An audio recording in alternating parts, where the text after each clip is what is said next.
comment réussir la rédaction de votre mémoire de DSCG en faisant appel à un rédacteur du DEC, autrement dit un rédacteur du diplôme d'expertise comptable. Bonjour à tous, aujourd'hui je vais répondre à cette question. On a au sein de notre structure chez Expert Mémoire de nombreuses personnes qui font appel à nous pour la rédaction d'un mémoire de DSCG, donc diplôme supérieur de comptabilité générale, et qui dans cette configuration-là, effectivement, sont exposés à plusieurs contraintes, notamment le fait de devoir trouver un bon sujet, de devoir répondre aux attentes de l'examinateur, que ce soit au SIEC, auprès de l'INTEC ou auprès d'une autre institution auquel ils soumettent le mémoire. Satisfaire également un enseignant-chercheur, puisque les enseignants-chercheurs sont également habilités à vous suivre et à vous donner l'agrément, enfin, à valider votre fiche d'agrément pour vous autoriser à rédiger votre mémoire de DSCG. Et ce qu'il faut savoir, c'est que le mémoire de DSCG, le mémoire de DEC, c'est des mémoires qui sont dans le même domaine de compétences, mais avec des niveaux d'exigence qui sont très variés, bien évidemment. Puisque le mémoire de DEC, donc mémoire d'expertise comptable, qui est un petit peu le prolongement, la poursuite de vos études, si vous avez le courage, l'ambition d'aller au-delà de votre mémoire de DSCG, eh bien, la continuité, c'est le mémoire de DEC, et cependant qui est un mémoire extrêmement exigeant. On a fait de nombreuses vidéos sur ce sujet, on intervient auprès de nos clients dans l'aide à la rédaction de ce type de mémoire, et effectivement, on est sur des similitudes en termes d'exigence, que ce soit sur le fond ou la forme, mais bien évidemment avec un niveau d'exigence qui est complètement différent, puisque le mémoire de DSCG, vous êtes en quelque sorte sur un mémoire de niveau Master 2 et avec un niveau d'exigence de l'ordre d'une 50aine de pages, alors qu'un mémoire de DEC, qui porte faussement son nom, puisque ce n'est pas vraiment un mémoire de DEC,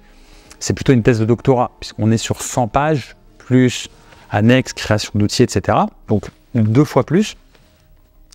Et effectivement, ce qu'on propose à certains de nos clients qui souhaitent effectivement viser l'obtention du diplôme d'expertise comptable, c'est de les aider avec un rédacteur qui est issu du domaine de compétences du DEC et qui intervient également sur le DEC, ce qui permet également de tester la qualité de notre intervention sur le DSCG pour après, pourquoi pas, poursuivre sur le DEC par la suite. Donc, ce qu'il faut savoir, c'est qu'on est à peu près sur les mêmes exigences. Et si effectivement vous apportez, lorsque vous soumettez votre mémoire de DSCG, un mémoire qui soit aussi qualitatif, si je puis dire, qu'un mémoire de DEC, qui va répondre aux exigences du DEC, eh bien, vous allez avoir un excellent mémoire et vous allez maximiser l'écart par rapport à la moyenne et par rapport à ce que déposeront vos collègues. Donc, vous serez largement au-dessus du niveau requis, ce qui vous permettra de valider votre mémoire dans les meilleures conditions. Notamment au niveau d'un mémoire de DEC, de DSCG, pardon, on est sur un sujet qui va nécessiter d'apporter de la valeur à la profession, donc un sujet novateur et un sujet en lien avec votre parcours, pour vous apporter une forme de légitimité dans le choix du sujet. Forcément, si c'est un sujet qui est en lien avec votre expérience en stage, par exemple, vous serez plus crédible lorsque vous le soutiendrez, lorsque vous le défendrez le jour de la soutenance, et dans le cadre de la partie empirique que vous allez rédiger, vous serez plus crédible et vous serez en mesure d'apporter de la valeur à la profession en vous appuyant sur de véritables observations issues du terrain. Bien évidemment, ce niveau d'exigence est bien moindre sur le DSCG, mais c'est la même philosophie. C'est la même philosophie que le mémoire d'expertise comptable, où on va vraiment chercher à apporter de la valeur à la profession à travers des préconisations managérielles, éventuellement, pourquoi pas, des outils qu'on peut déjà faire apparaître au niveau de la fiche d'agrément, et ça sera extrêmement valorisé par l'examinateur.